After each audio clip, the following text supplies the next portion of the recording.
Hello everyone, so welcome back to our channel future builder. तो basically इस video में हम लोग पढ़ेंगे periodic classification of elements chapter का पार्ट 2 और इसको कवर करेंगे हम आज अच्छी तरीके से। तो जैसा कि हमने लास्ट वीडियो में ये पढ़ा था कि जो हमारे न्यूलैंड से उन्होंने एक लॉ ऑफ ऑक्टेव दिया, जिस कारण उन्होंने कुछ एलिमेंट्स को वहाँ पे ग्रुपिंग किया था, लेकिन कुछ कारणों की वजह से उनका जो लॉ ऑफ ऑक्टेव रूल था वो फेल कर गया। ये जानने के लिए आप प्लीज पार्ट फर्स्ट देख के आए। उसको देख के आने के बाद आपका जो इस वीडियो का कॉन्सेप्ट होगा वो काफ़ी क्लियर होगा। तो चलिए देखते हैं। तो लास्ट टाइम हमने पढ़ा था कि जो न्यूलैंड का लॉ ऑफ ऑक्टेव था वो इसलिए फेल कर रहा था क्योंकि उनका जो लॉ ऑफ ऑक्टेव था वो कैल्शियम के बाद वो फॉलो ही नहीं कर रहा था। उनके कहने का मतलब था कि अगर हम वन फर्स्ट एलिमेंट से शुरू करें, उन्होंने जैसे सजाया फर्स्ट एलिमेंट से शुरू करें, तो हर आठवां एलिमेंट का जो प्रॉपर्टी होगा वो उसके पहले एलिमेंट से बिल्कुल भी सिमिलर होगा। पर ऐसा उनके पीरियोडिक टेबल में सिर्फ और सिर्फ कैल्शियम तक ही हुआ। कैल्शियम के बाद जो उनका लॉ था वो बहुत ही फ्रूटफुल साबित नहीं हुआ। ठीक है, उसके बाद से उन्होंने न्यूलैंड ने उस समय के डिस्कवर 56 एलिमेंट्स को ही अपने पीरियोडिक टेबल में सजा पाया। उन्होंने ऐसा कोई भी ऐसा भविष्यवाणी नहीं की कि जो भविष्य में जो फ्यूचर में एलिमेंट्स हमारे डिस्कवर किए जाने वाले हैं उनको हम कहाँ रखेंगे, किस तरीके से रखेंगे और कैसे वो लॉ ऑफ ऑक्टेव्स में फिट करेंगे या नहीं भी करेंगे। ठीक है, और एक्चुअली में नहीं भी किया। इसके बाद उन्होंने अपने बात को प्रूव करने के लिए कुछ अनलाइक एलिमेंट्स को भी एक साथ एक स्लॉट में रख दिया। जैसे कि उन्होंने फ्लोरीन, क्लोरीन, ब्रोमीन के साथ कोबाल्ट और निकल को रखा। ठीक है, कोबाल्ट और निकल को रखा, जो कि बिल्कुल भी इनका प्रॉपर्टी जो है अभी के टाइम में फ्लोरीन, क्लोरीन और ब्रोमीन से बिल्कुल भी मैच नहीं करता। फ्लोरीन, क्लोरीन और ब्रोमीन जो है वो एक हैलोजन ग्रुप से आने वाले एलिमेंट्स है, जबकि कोबाल्ट और निकल डी ब्लॉक के एलिमेंट है और उनका प्रॉपर्टी काफ़ी डिफरेंट है फ्लोरीन, क्लोरीन और ब्रोमीन से। ठीक है, तो इस तरीके से हमारा जो न्यूलैंड का लॉ ऑफ ऑक्टेव था वो कहीं ना कहीं फेल हुआ और उनका जो लॉ था वो काम कर रहा था लाइटर एलिमेंट्स के साथ। मीन कुछ हल्के एलिमेंट्स जिनकी एटॉमिक मास, एटॉमिक नंबर काफ़ी कम है, उनके साथ ही इनका जो लॉ ऑफ ऑक्टेव था वो कहीं ना कहीं फ्रूटफुल साबित हुआ था। ठीक है, तो यहाँ तक हमने पढ़ा था लास्ट वीडियो में। इसके बाद हमने ये भी देखा था कि कैसे न्यूलैंड के बाद बहुत साइंटिस्ट ने बहुत सारे रिसर्च किए। उसके बाद आए हमारे मेंडलीव सर, जिन्होंने अभी का जो हमारा मॉडर्न पीरियोडिक टेबल है उसका बेस काफ़ी अच्छे से उन्होंने प्रोवाइड किया हमारे पास। ठीक है, इनका जो पूरा नाम था वो था दिमित्री इवानोविच मेंडलीव और ये एक रशियन के केमिस्ट थे। ठीक है, he was the most important contributor in the early development of the periodic table of elements, जहाँ पे इन्होंने फंडामेंटल प्रॉपर्टी के हिसाब से अपने पीरियोडिक टेबल को बनाया और ये भी ध्यान रखा कि कैसे जो एलिमेंट है उनके एटॉमिक मास इंक्रीज कर रहे हैं उस हिसाब से उसको रखा, और साथ ही में कौन कौन से जो एलिमेंट है वो आपस में कैसा फिजिकल और केमिकल प्रॉपर्टी शो कर रहे हैं। जो सिमिलर शो कर रहे हैं उसको एक ग्रुप में रखा, और जो केमिकल से जो physical chemical property similar show कर रहे हैं उसको या तो पीरियड में सजा के रखा या तो ग्रुप में सजा के रखा। Basically I will tell you कि what is period and what is group. ठीक है, तो नेक्स्ट हमने ये पढ़ा था कि जब मेंडलीव ने अपना काम करना शुरू किया था तो उस समय में 63 एलिमेंट्स जो थे वो हम 63 एलिमेंट्स के बारे में जानते थे। उन्होंने एटॉमिक मासेज ऑफ एलिमेंट्स के बीच में रिलेशनशिप ढूंढा और इनके फिजिकल और केमिकल प्रॉपर्टी। जैसे सपोज इफ हम बढ़ते 1 2 3 टू 63 एलिमेंट जो हम उस समय के बारे में जानते थे, उसका अगर हम फिजिकल और केमिकल प्रॉपर्टीज को देखते हैं, मिलाते हैं, तो वो कैसे एटॉमिक मास के हिसाब से इंक्रीज कर रहा, क्या डिक्रीज कर रहा। ठीक है, मतलब आप इसको और अच्छे से समझोगे जब इसका एग्जांपल आगे नेक्स्ट आप मॉडर्न पीरियोडिक टेबल में भी देखोगे कि कैसे कैसे जो एटॉमिक मास बढ़ता है तो कौन सा फिजिकल प्रॉपर्टी बढ़ेगा, कौन सा फिजिकल प्रॉपर्टी घटेगा। फिजिकल प्रॉपर्टी और केमिकल प्रॉपर्टी में बहुत सारी चीज़ें आ सकती है। फिजिकल प्रॉपर्टी जैसे कैसे वो एलिमेंट्स दिखेंगे, किस तरीके के होंगे, मेटल होंगे, नॉन मेटल होंगे, और केमिकल प्रॉपर्टी जैसे वो एलिमेंट्स किस किस कंपाउंड से रिएक्ट करेंगे। ठीक है, आई होप आपको क्लियर हो रहा होगा। इसके बाद among chemical properties, Mendeleev concentrated on the compounds formed by element with maximum oxygen और hydrogen। लास्ट टाइम हमने ये पढ़ा था कि मेंडलीव ने मैक्सिमम जो एलिमेंट था केमिकल प्रॉपर्टी में उन्होंने ऑक्सीजन और हाइड्रोजन के साथ दिया। इसलिए दिया क्योंकि ऑक्सीजन और हाइड्रोजन काफ़ी ही रिएक्टिव एलिमेंट है और ये बहुत सारे कंपाउंड का फॉर्मेशन करते हैं मोस्ट ऑफ द एलिमेंट के साथ। इस वजह से इन्होंने मैक्सिमम किसको लिया, इन्होंने मैक्सिमम लिया ऑक्सीजन और हाइड्रोजन को। ठीक है, इनके जो फॉर्मूला थे हाइड्राइड्स के, ऑक्साइड्स के, ठीक है, डिफरेंट डिफरेंट एलिमेंट, उसको अच्छे तरीके से इन्होंने प्रॉपर्टीज वाइज सजा के अपने क्लासिफिकेशन में दिया। ठीक है, उन्होंने क्या किया अपने एक्सपेरिमेंट के टाइम में, ही टुक 63 कार्ड्स। ठीक है, जैसे हम कार्ड खेलते हैं, ठीक है, तो उस वैसे ही कार्ड उन्होंने 63 कार्ड लिए, क्योंकि उस समय में 63 एलिमेंट्स जो थे वो हमारे नोन थे। तो इस 63 कार्ड में उन्होंने उसके सारे फिजिकल और केमिकल प्रॉपर्टी जो है वो एक कार्ड में particular, like if you are taking hydrogen, ठीक है, तो उन्होंने हाइड्रोजन के बारे में सब लिखा कि इसके पास लाइक 1 इलेक्ट्रॉन ये डोनेट कर सकता है। ठीक है, इसका जो होता है एटॉमिक मास होगा 1 1 2 3, 3 टाइप का आइसोटोप होते हैं। मतलब आइसोटोप के बारे में बताया नहीं, बताया इसके बारे में हम आगे बढ़ेंगे। हाइड्रोजन का जो भी प्रॉपर्टी उस समय में उन्होंने खोजा, ये गैस है, ठीक है, डाईमोलिकुलर फॉर्म में एग्जिस्ट करता है, तो उन्होंने उसको एक कार्ड पे लिखा। इसी तरीके से बहुत सारे जो 63 एलिमेंट्स थे उन सबको लिखा, और फिर उसके फिजिकल और केमिकल और एटॉमिक मास से एक दूसरे का रिलेशन बिठा के सोच सोच के उन्होंने कार्ड को एक दूसरे के ऊपर सजाया और एक दीवार पे पिन कर दिया। ठीक है, हालांकि उन्होंने जो सजाया था एलिमेंट्स, वो मैंने आपको पहले भी बताया कि वो इंक्रीजिंग एटॉमिक मास के तौर पे उन्होंने अपने एलिमेंट्स को सजाया। मीन्स जैसे जैसे नंबर ऑफ न्यूट्रॉन प्रोटॉन बढ़ते जा रहे थे एलिमेंट्स में, उस हिसाब से उन्होंने अपने जो कार्ड से उसको सजाया। ठीक है, इसके बाद ये देखा गया उनके पीरियोडिक टेबल में कुछ पीरियोडिक प्रॉपर्टीज, ठीक है, और कुछ केमिकल प्रॉपर्टीज जो थी वो बार बार रिपीट कर रही थी। जब उन्होंने पीरियोडिक टेबल में एलिमेंट्स को सजाया तो उन्होंने ये देखा कि कुछ फिजिकल और केमिकल प्रॉपर्टी जो है उनके पीरियोडिक टेबल में देखा गया कि वो सीक्वेंस में चल रही थी। लाइक कोई चीज़ अगर लेफ्ट टू राइट इंक्रीज करेगी तो इंक्रीज करती जाएगी, और ठीक है, अप टू डाउन डिक्रीज करेगी तो डिक्रीज करती जाएगी। प्लस उन्होंने कुछ केमिकल प्रॉपर्टी भी रीअकरेंस होते हुए देखा, और इसको एक बहुत बड़ा इन्वेंशन पीरियोडिक टेबल के वर्ल्ड में माना गया। ठीक है, इन्होंने इन्होंने ये स्टेट किया कि the properties of elements are the periodic function of their atomic masses. इन्होंने ये बताया कि इनकी जो प्रॉपर्टी है वो इनके एटॉमिक मास के फंक्शन, एटॉमिक मास के फंक्शन मतलब जैसे जैसे एटॉमिक मास इंक्रीज कर रहा है या डिक्रीज कर रहा है, इनके प्रॉपर्टीज पे भी फर्क पड़ेगा। ठीक है, कोई चीज़ किसी का पीरियोडिक फंक्शन, और पीरियोडिक वर्ड इन्होंने इसलिए यूज़ किया ताकि वो जो प्रॉपर्टी था वो रिपीट हो रहा था again and again, her period her group में हम लोग यही चीज़ नोटिस कर रहे थे। नाउ आपके मन में एक क्वेश्चन उठा होगा कि what is group and what is period. ठीक है, तो बेसिकली हम देखेंगे यहाँ पे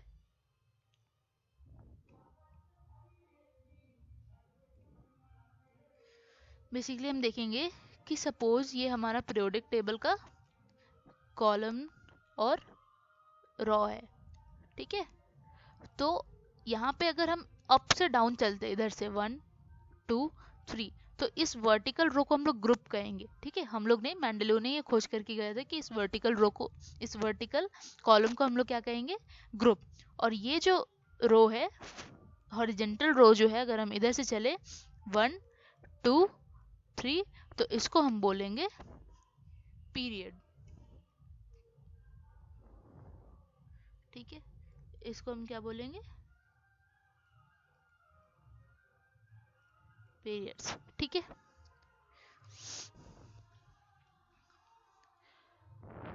तो basically you will see here, यहाँ पे जो मेंडेलियो का पीरियोडिक टेबल है वो है। ठीक है, इसको आप अच्छे से डीपली देखें अच्छे तरीके से। जैसे आप देख सकते हैं कि यहाँ पे इन्होंने इसको ग्रुप कहा है, जो हमारा वर्टिकल इसको ग्रुप कहा है, और इसको कहा है पीरियड। ठीक है, इधर पीरियड में 1 2 3 4 5 6 7 और 8 तक ये गए हैं।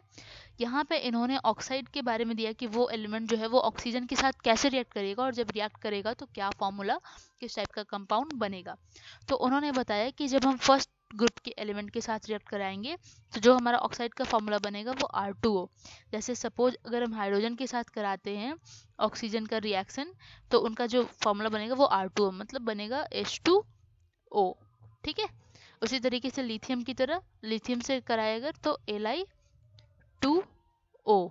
ठीक है, यहाँ तक आपको एलिमेंट्स के नाम तो क्लियर होंगे बिल्कुल कि किस एलिमेंट्स को किस सिंबल से बुलाते हैं। ठीक है, hydrogen, lithium, beryllium, boron, carbon, nitrogen, oxygen, fluorine, ठीक है, sodium, magnesium, aluminium, silicon, phosphorus, sulphur, chlorine, ठीक है, पोटेशियम, कैल्शियम, इसी तरीके से आगे भी।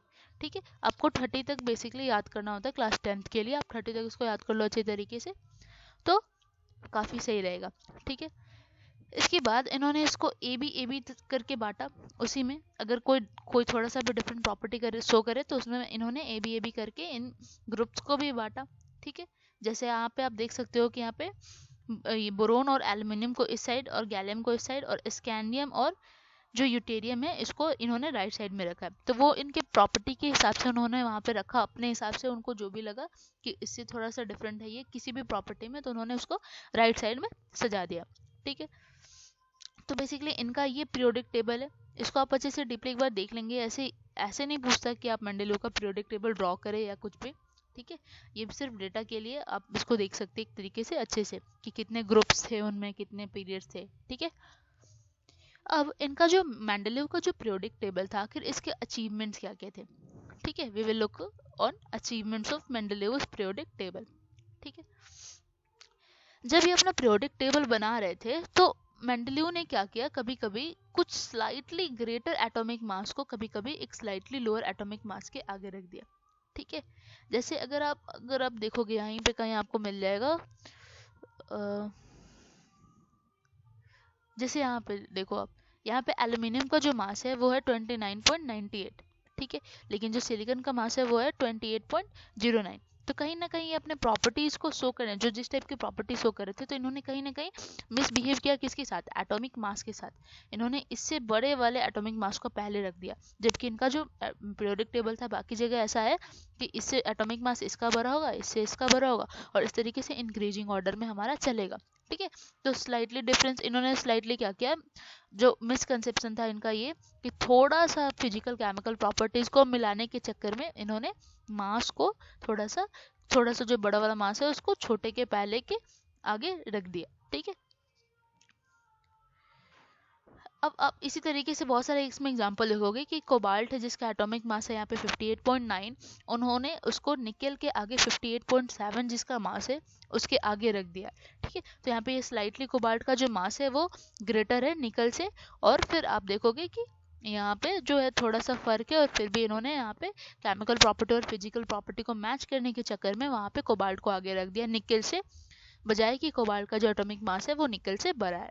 ठीक है, उसके बाद उन्होंने क्या किया, जो मेंडलीव थे उन्होंने उस समय में कुछ गैप छोड़े अपने पीरियोडिक टेबल में।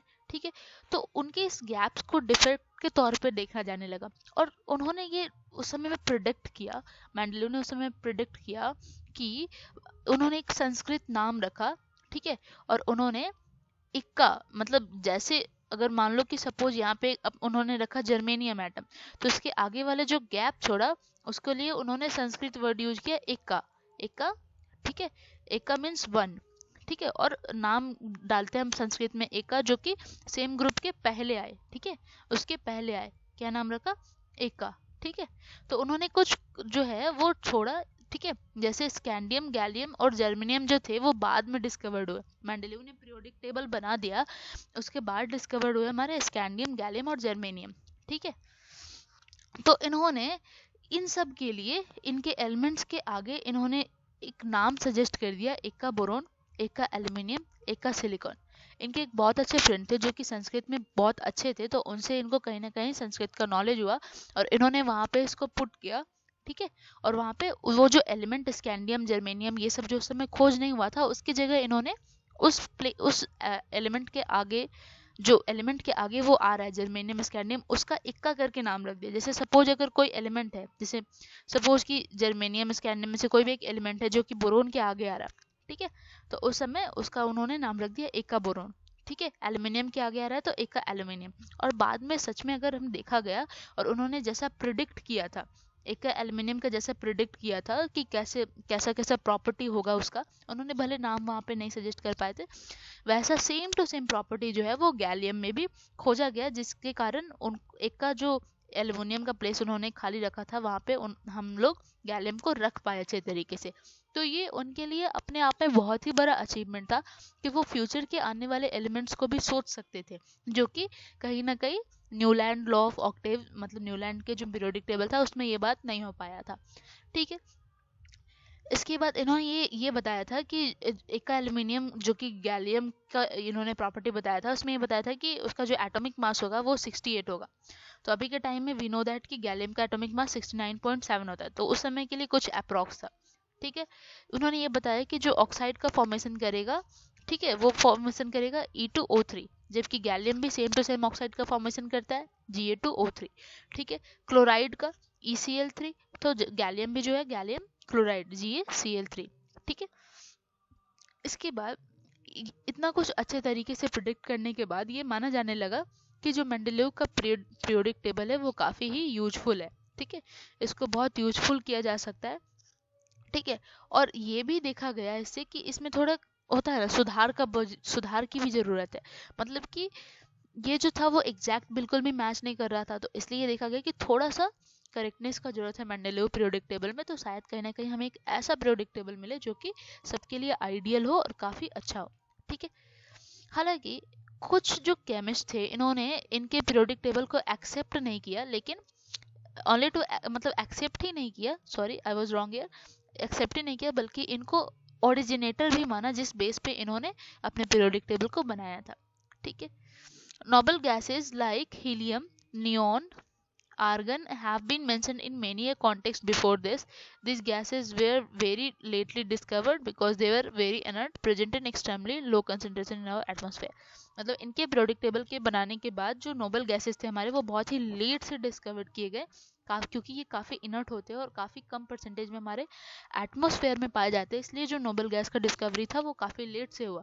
ठीक है, जबकि ये मेंडलीव की पीरियोडिक टेबल का एक स्ट्रेंथ ये था कि इन्होंने इन नोबल गैसेस को भी अपने प्लेस पे रख पाए थे। मतलब इन्होंने ऐसे रखा था, ऐसे सजाया था कि जब फ्यूचर में नोबल गैस डिस्कवर्ड हुआ तो जब हमने उस पीरियोडिक टेबल में नोबल गैस को सजाया तो कोई फर्क नहीं पड़ा, कोई उतना ज़्यादा डिस्टरबेंस नहीं हुआ, हमने ईजिली नोबल गैस को रख पाया। तो वो कहीं ना कहीं उस प्रॉपर्टी को सोच के, भले उन्हें ये अंदाज़ा नहीं था कि आने वाले टाइम में नोबल गैस जैसी चीज़ें भी कोई होने वाली है, पर उन्होंने उस हिसाब से अपने एलिमेंट्स को सजाया कि अभी के टाइम में जब हमने नोबल गैस का खोज किया तो हमें एग्जैक्टली उनके पीरियोडिक टेबल में बिठा पाए।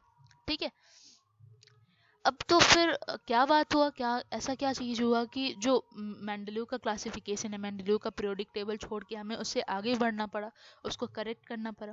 ठीक है, तो उनके जो लिमिटेशंस थे वो हमारे इस पैराग्राफ में जो है मेंशन्ड है। ठीक है, सबसे पहला उनका ये था लिमिटेशन कि उन्होंने जो हाइड्रोजन का इलेक्ट्रॉनिक कन्फिग्रेशन था उसको दिखाया कि वो एल्केली मेटल की तरह। Alkali metal basically group first को बोला जाता है।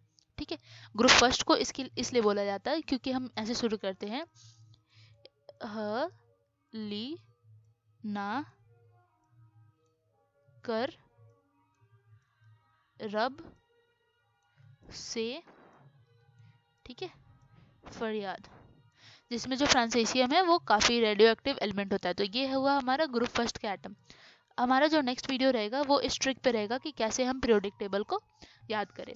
ठीक है, तो यहाँ पे हम देखेंगे कि उन्होंने हाइड्रोजन को एल्केली मेटल से सिमिलर बता दिया, जबकि जो हाइड्रोजन है वो डाई एटॉमिक होता है और एल्केली मेटल सिंगल एटम। मतलब जब हम कभी भी किसी भी कंपाउंड में जब लिथियम को सोडियम को लिखेंगे तो वहाँ पे हम लोग लिखेंगे NaCl, ठीक है, सिंगल Na का कंपाउंड। लेकिन मैक्सिमम टाइम जो H होता है, हाइड्रोजन होता है, वो आपने भी देखा होगा कि कंपाउंड में H2 के फॉर्म में प्रेजेंट रहता है और ये एटमॉस्फेयर में भी डाई मॉलिक्यूलर पाया जाता है। तो ये जो इसका ये जो पर्टिकुलर जो प्रॉपर्टी है वो कहीं ना कहीं ग्रुप 7 जो कि हैलोजन का ग्रुप है, फ्लोरीन क्लोरीन ब्रोमीन का ग्रुप है, उस ग्रुप से बहुत ही जगह मैच कर रहा था। ठीक है, तो यहाँ पे उनका ये था कि ये सबसे पहला लिमिटेशन आया था।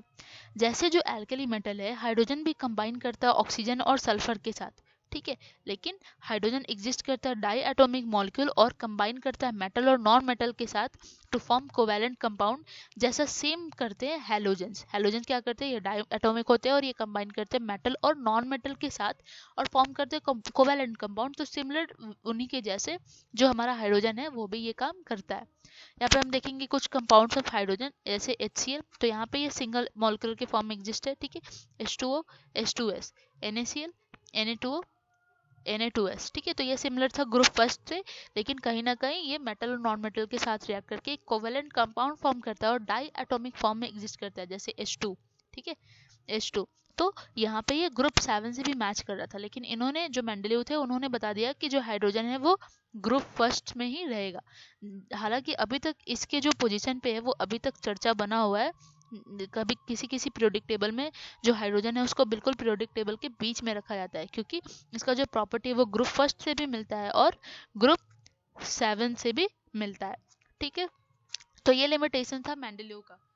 इसके बाद हम देखेंगे सर्टेनिटी। सबसे बड़ा यही था कि जो हाइड्रोजन का फिक्स पोजीशन इन्होंने नहीं बता पाया था, इसके कारण ये इनका पहला लिमिटेशन था मेंडलीव की पीरियोडिक टेबल का। ठीक है, दूसरा ये इनका बिगर लिमिटेशन था। एक आप वो वाला पॉइंट भी याद कर लेंगे कि कहीं कहीं इन्होंने एडजस्ट करने के लिए एटॉमिक मास ग्रेटर को भी पहले रख दिया है एटॉमिक मास छोटे वाले से। और दूसरा इनका सबसे बड़ा ये था कि ये उस समय में आइसोटॉप्स को डिस्कवर नहीं कर पाए थे, क्योंकि मेंडलीव के पीरियोडिक टेबल के काफ़ी बाद आइसोटॉप्स डिस्कवर्ड हुए। जैसे अभी के टाइम में हम जानते हैं कि हाइड्रोजन का जो है वो 3 आइसोटॉप है। ठीक है, जिसमें एटॉमिक मास 1, 2 और 3 होता है। ठीक है, प्रोटियम, ड्यूटेरियम और ट्रिटियम। ठीक है, तो ये आइसोटॉप का जो इन्वेंशन था वो बहुत ही बाद में हुआ, जिसके कारण वो आइसोटॉप्स के बारे में नहीं बता पाए कि ऐसा क्या, कौन सा कंपाउंड है, क्या कंपाउंड है जिसका सिमिलर केमिकल प्रॉपर्टी होगा लेकिन एटॉमिक मास डिफरेंट होगा। ठीक है, क्या आइसोटॉप, क्या आइसोबार, क्या, इनके बारे में ये उस समय मेंशन नहीं कर पाए थे। तो इनका जो सेकंड लिमिटेशन था वो ये था। पहला लिमिटेशन था हाइड्रोजन की प्लेसमेंट और सेकंड लिमिटेशन था आइसोटॉप्स का खोज होना और इनके पीरियोडिक टेबल में उसका जगह नहीं होना। ठीक है, अनदर प्रॉब्लम ये था कि जो मैंने आपको बताया कि अनदर प्रॉब्लम ये था कि एटॉमिक मास जो थे वो रेगुलर मैनर में इंक्रीज नहीं कर रहे थे। यानी कि इन्होंने अपने बात को मनवाने के लिए कहीं कहीं पे जो छोटे एटॉमिक मास के हैं उसको कभी कभी पीछे रख दिया बड़े एटॉमिक मास के भी, जबकि इनका जो पीरियोडिक टेबल था वो इंक्रीजिंग एटॉमिक मास के अकॉर्डिंग था। तो ये पॉसिबल नहीं था कि ये बिल्कुल भी पॉसिबल नहीं था to predict how many elements could be discovered between two elements, especially when we consider heavier element. मतलब सपोज हम यहाँ पे एलिमेंट फर्स्ट लेते हैं और यहाँ पे एलिमेंट सेकंड लेते हैं और एलिमेंट फर्स्ट का मास एलिमेंट सेकंड से बड़ा हो, तो हम ये भी कंफर्म नहीं कि इसके बीच में क्या पता कितने एलिमेंट्स आके डिस्कवर्ड हो जाए, 2 हो जाए, 3 हो जाए। ठीक है, तो इसलिए कहीं ना कहीं जो साइंटिस्ट थे उनको लगने लगा कि इस पीरियोडिक टेबल को भी बहुत ही सुधारने का ज़रूरत है। ठीक है, तो बेसिकली यहाँ तक हमारे मेंडलीव का पीरियोडिक टेबल था। इसके बाद हमारा आता है सबसे लास्ट मॉडर्न पीरियोडिक टेबल, जिसको बनाया 1913 में हेनरी मोस्ले ने। ठीक है, अब हम देखते हैं जो हमारे मेंडलीव साहब थे उन्होंने क्या बताया था। उन्होंने ये बताया था कि जो एटॉमिक मास है, ठीक है, वो पीरियोडिक फंक्शन होगा। ठीक है, पीरियोडिक फंक्शन होगा केमिकल और फिजिकल प्रॉपर्टी किसी भी एलिमेंट का उसके एटॉमिक मास का।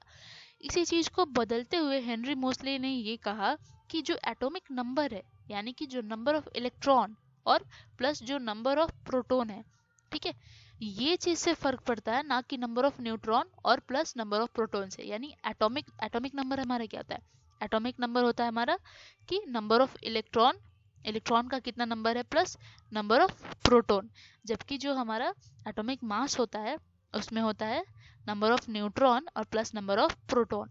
तो मोस्टली ये जो था वो मेंडलीव ने बोला था कि जो पीरियोडिक फंक्शन होता है वो एटॉमिक मास के होता है, यानी number of neutron plus number of proton. जबकि जो हेनरी मोस्ले थे उन्होंने आके सबसे बड़ी ये बात बताया कि number of neutron plus proton पे नहीं डिपेंड करता है, एटॉमिक मास पे नहीं डिपेंड करता है एटॉमिक नंबर पे। मतलब इलेक्ट्रॉन और प्रोटॉन के नंबर पे ये डिपेंड करता है। ठीक है, यानी एटॉमिक मास का ये पीरियोडिक फंक्शन है। ठीक है, इन्होंने इसी चीज़ को अडॉप्ट किया और इन्होंने बनाया मॉडर्न पीरियोडिक टेबल, और वहाँ पे इन्होंने एक लॉ स्टेट किया कि जो प्रॉपर्टी सेम लॉ उन्होंने ये भी बताया प्रॉपर्टीज ऑफ एलिमेंट, बस वहाँ पे चेंज कर दिया क्या, periodic function of their atomic number. क्या चेंज कर दिया कि periodic function of their atomic number, यानी कि जैसे जैसे number of neutron, number of proton plus number of electron, ठीक है, not neutron, number of proton plus number of electron जो है वो जैसे जैसे इंक्रीज करेंगे वैसे वैसे उनका जो फिजिकल प्रॉपर्टी है, केमिकल प्रॉपर्टी है, वो रीअकरेंस होगा या बढ़ेगा या घटेगा। ठीक है, तो इन्होंने एटॉमिक नंबर को वेट अ सेकेंड इन्होंने एटॉमिक नंबर को बोला नंबर ऑफ प्रोटॉन जितने भी न्यूक्लियस में है, किसी भी, ये सपोज किसी कोई भी एटम है, ठीक है, इसके न्यूक्लियस में जितने भी प्रोटॉन है और प्लस इसके ऑर्बिट में जितने भी इलेक्ट्रॉन, नंबर ऑफ इलेक्ट्रॉन जो है वो रिवॉल्व कर रहे हैं। ठीक है। ये सारे को जोड़ के इन्होंने बताया कि ये होगा इसका एटॉमिक नंबर और इन्होंने इसको डिनोट किया जेड से।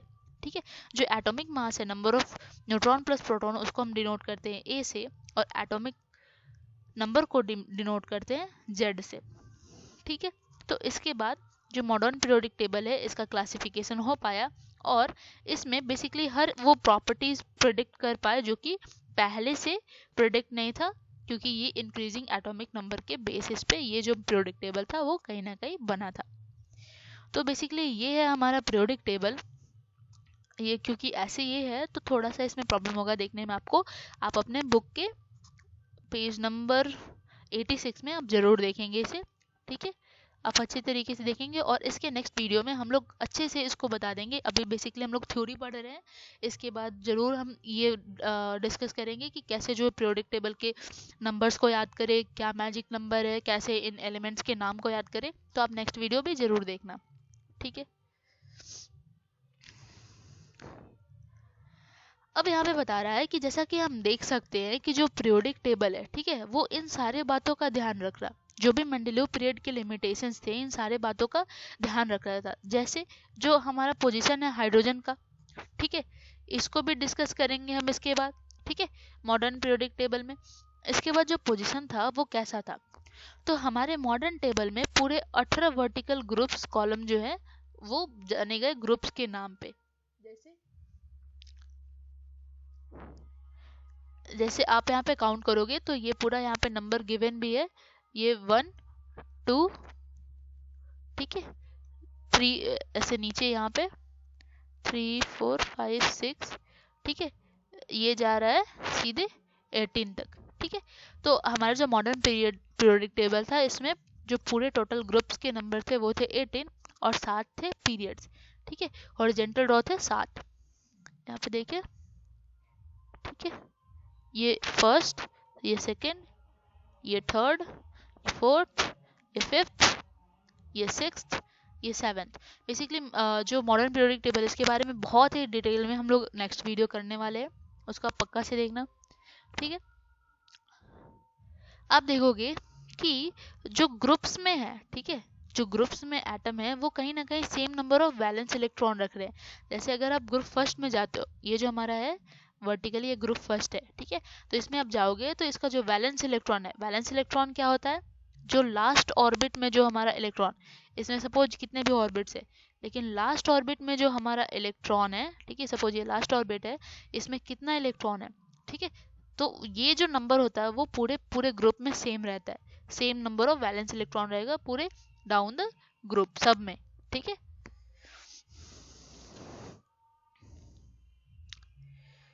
इसी तरीके से, ठीक है, आप ये देखोगे कि one group have same number of valence electron. जैसे आप अगर फ्लोरीन, क्लोरीन और ब्रोमीन को लेते हो तो ये ग्रुप 17 से बिलोंग करता है और इन सब के पास एक एक इलेक्ट्रॉन होते हैं इनके आउटर सेल में। ठीक है, यहाँ पे पूछा है कितने, तो एक एक इलेक्ट्रॉन होते हैं आउटर सेल में। और दूसरा बात ये होता है कि जैसे जैसे हम नीचे आते हैं नंबर ऑफ ऑर्बिट जो है हमारे बढ़ते जाते हैं। यहाँ पे हम देखेंगे फ्लोरीन और क्लोरीन का ग्रुप का बताया, तो जैसे इस ग्रुप में आएंगे तो इन सब का वैलेंस इलेक्ट्रॉन जब आप वो करोगे KLMN वाला सिस्टम या SPDF वाला सिस्टम, तो यू विल गेट कि ये सारे जो 17 ग्रुप के एलिमेंट है उनका लास्ट में वैलेंस इलेक्ट्रॉन एक इलेक्ट्रॉन होता है। ठीक है, और आप ये भी देखोगे कि जैसे जैसे हम नीचे बढ़ते हैं एटम के साइज इंक्रीज करते। सपोज फ्लोरीन के पास अगर एक ऑर्बिट हुआ तो क्लोरीन के पास 2 ऑर्बिट होगा, उसके नीचे ब्रोमीन के पास 3 ऑर्बिट होगा। ठीक है, इसी तरीके से जो नंबर ऑफ सेल्स भी है वो इंक्रीज करते जाते हैं। ये सब बात भी हम नेक्स्ट वीडियो में मेंशन करेंगे। ठीक है,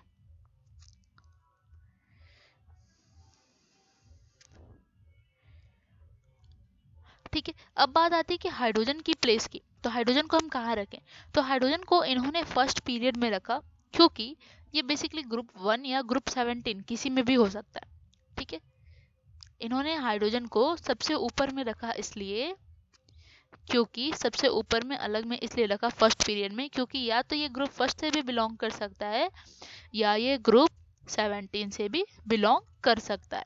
ठीक है, तो इसमें अच्छे तरीके से मेंशन था हर चीज। मॉडर्न पीरियोडिक टेबल में जो चीज मेंडेलीव में नहीं मेंशन कर पाए थे वो। ठीक है।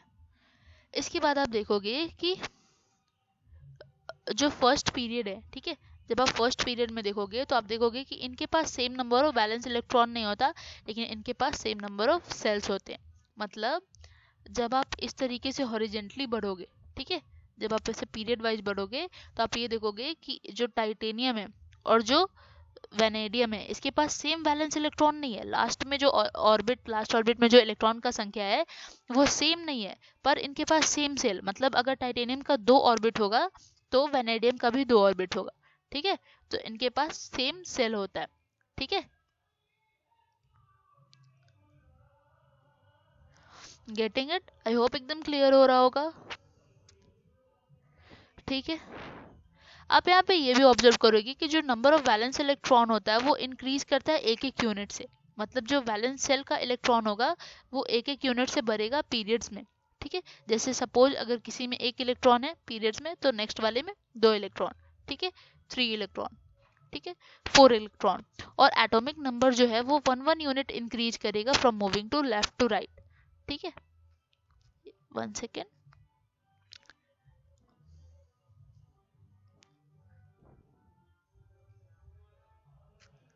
यहाँ पे देखो, जैसे जैसे आप इधर जा रहे हो लेफ्ट से राइट, ये फर्स्ट में, यहाँ पे थोड़ा इरेज कर दूँ क्लियर हो जाए,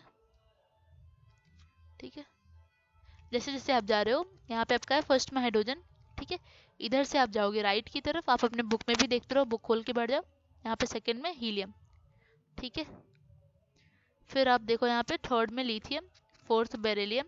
उसी तरीके से इधर आप जाओगे तो 5 में बोरोन, 6 कार्बन, 7 नाइट्रोजन, 8। तो जिस तरीके से लेफ्ट टू राइट आप बढ़ोगे पीरियड में, तो आपका जो एटॉमिक नंबर है वो बढ़ते जाएगा। और पीरियड बाई पीरियड, मतलब जैसे बोरोन का जितना इलेक्ट्रॉन होगा उससे एक ज़्यादा होगा कार्बन में, उससे एक ज़्यादा होगा नाइट्रोजन में, उससे एक ज़्यादा होगा ऑक्सीजन में, ठीक है।